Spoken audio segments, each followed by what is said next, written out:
प्यारे बच्चों, आज हम लोग जो है कक्षा 6 विषय हिंदी के अंतर्गत पाठ 11 समर्पण जो एक कविता है, इस कविता का हम लोग अध्ययन करेंगे।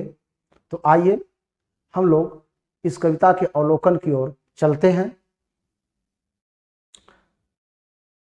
इस समर्पण कविता के जो कवि हैं रामावतार त्यागी जी हैं। सर्वप्रथम हम लोग रामावतार त्यागी जी के जीवन चरित्र के बारे में बहुत ही संक्षेप में अवलोकन करते हैं। रामावतार त्यागी जी का जन्म सन 1925 ईस्वी में मुरादाबाद में हुआ था। नया खून और आठवां स्वर इनकी प्रसिद्ध काव्य रचनाएं हैं। सन 1985 ईस्वी में इनका देहावसान हो गया। इनकी कविताओं में देश भक्ति और मानव जीवन के प्रति गहरी संवेदनाएं मिलती हैं। अब हम इस कविता का अवलोकन करते हैं। जो कविता हमें पढ़नी है समर्पण, इस कविता का मूल उद्देश्य क्या है पहले ये जान लें, फिर हम लोग कविता पर आते हैं। तो कविता का उद्देश्य है कि प्रस्तुत कविता में देश के प्रति सर्वस्व समर्पण की भावना व्यक्त की गई है। अर्थात पूरी कविता देश प्रेम की भावना से क्या है, भरी हुई है। यानी संपूर्ण जनमानस के मन में देश प्रेम की भावना जागृत करना ही कवि का मुख्य उद्देश्य है। तो आइए पढ़ते हैं। मन समर्पित तन समर्पित और यह जीवन समर्पित, चाहता हूं देश की धरती तुझे कुछ और भी दूं। प्रथम छंद में कवि कह रहा है कि मन समर्पित तन समर्पित, यानी देश प्रेम की भावना से कवि इतना भर गया है कि अपने देश के लिए, अपनी जन्मभूमि के लिए, अपनी मातृभूमि के लिए कवि कहता है कि मन समर्पित, हमारा मन समर्पित है, साथ में तन समर्पित, यह शरीर भी क्या है, समर्पित है। और यह जीवन, संपूर्ण जीवन जो हमारा क्या है, अपने देश के लिए क्या है, समर्पित है, न्यौछावर है। इतना ही नहीं, चाहता हूं देश की धरती तुझे कुछ और भी। कवि कह रहा है, अंतिम पंक्ति में कहता है कि हे मेरे मातृभूमि, मेरी इच्छा है कि मैं इसके अलावा भी कुछ और आपको दूं, आपके ऊपर न्यौछावर करूं।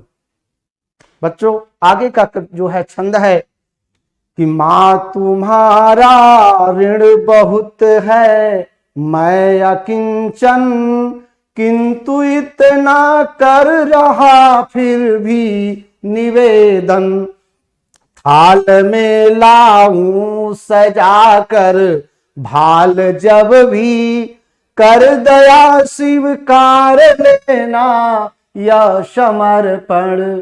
अगले छंद में कवि कहता है कि मां तुम्हारा ऋण बहुत है, मैं अकिंचन। अर्थात कवि कह रहा है कि हे मातृभूमि, तुम्हारा हमारे ऊपर बहुत ऋण है, बहुत कर्ज है, और मैं क्या हूं, अत्यंत अकिंचन हूं, तुच्छ हूं। अर्थात मैं उस ऋण को उतारने में समर्थ नहीं, किंतु इतना कर रहा फिर भी निवेदन। अर्थात फिर भी हे मातृभूमि, मैं तुमसे एक निवेदन कर रहा हूं, विनती कर रहा हूं, आग्रह कर रहा हूं, क्या कि थाल में लाऊं सजाकर भाल जब। अर्थात जब मैं थाल में अपने मस्तक को सजा करके लाऊं तो कर दया स्वीकार लेना यह समर्पण। तुम मेरे उस समर्पण को, उस न्यौछावर को दया करके स्वीकार कर लेना। आगे, गान अर्पित प्राण अर्पित, रक्त का कण कण समर्पित, चाहता हूं देश की धरती तुझे कुछ और भी दूं।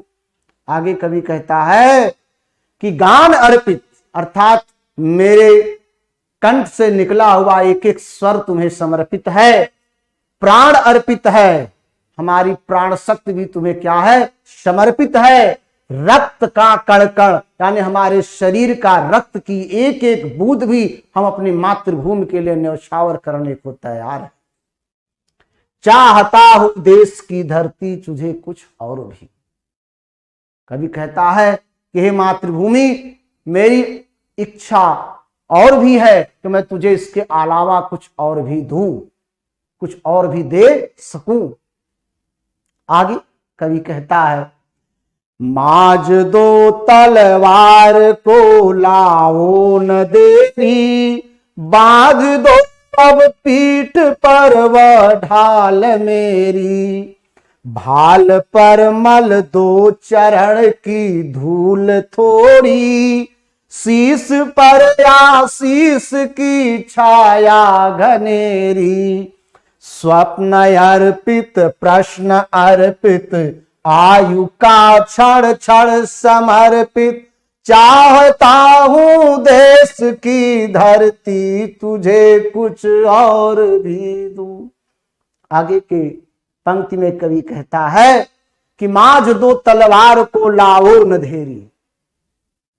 हे मातृभूमि मां, तुम मेरी तलवार में क्या करो, उसकी धार को और बढ़ा दो। माजना में तलवार की धार को बढ़ाना, तीव्र करना। बांध दो अब पीठ पर वह ढाल मेरी, क्या मेरी पीठ पर वह सुरक्षा का कवच बांध दो जिससे पीठ पर होने वाले शत्रुओं के प्रहार अस्त्र से मेरी रक्षा हो सके। भाल पर मल दो चरण की धूल मेरी, और अपने चरण की धूल से मेरे मस्तक पर क्या करो, तिलक करो।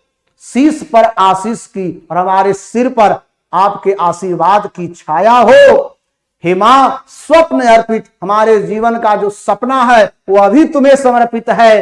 प्रश्न अर्पित, हमारे मन में उठने वाले जो प्रश्न है वह भी तुम्हें समर्पित है। आयु का क्षण क्षण समर्पित, हमारे जीवन का एक एक क्षण हे मातृभूमि आपको समर्पित है, न्यौछावर है। चाहता हूं देश की धरती तुझे कुछ और भी दूं। हे मातृभूमि, मेरी इच्छा है कि मैं इसके अलावा तुम्हें और भी कुछ दूं। बच्चों, इस कविता में जो कठिन शब्द आए हैं उनके जो है अर्थ हम आपको बता रहे हैं। देखिए, पहला शब्द है समर्पित, जिसका अर्थ होता है पूरी तरह भेंट किया हुआ। अकिंचन, अत्यंत निर्धन, दीनहीन, जिसके पास कुछ न हो, तुच्छ प्राणी। निवेदन, प्रार्थना, विनती। भाल, मस्तक या ललाट। माज दो तलवार, तलवार की धार तेज कर दो। ढाल यानी गैडे के चमड़े से बना हुआ कछुए की पीठ जैसा एक उपकरण जिसे पीठ पर बांधकर लोग युद्ध करते थे। यह भाले और तलवार के आघात से रक्षा करती है।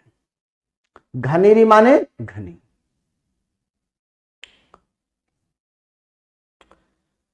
प्यारे बच्चों, इस प्रकार मैंने आपको इस कविता के भावार्थ को, इसमें निहित उद्देश्य को आपको हमने समझाया, और हमें विश्वास है कि आप मेरे इस भाव को, इस उद्देश्य के कविता को समझ लिए होंगे। धन्यवाद।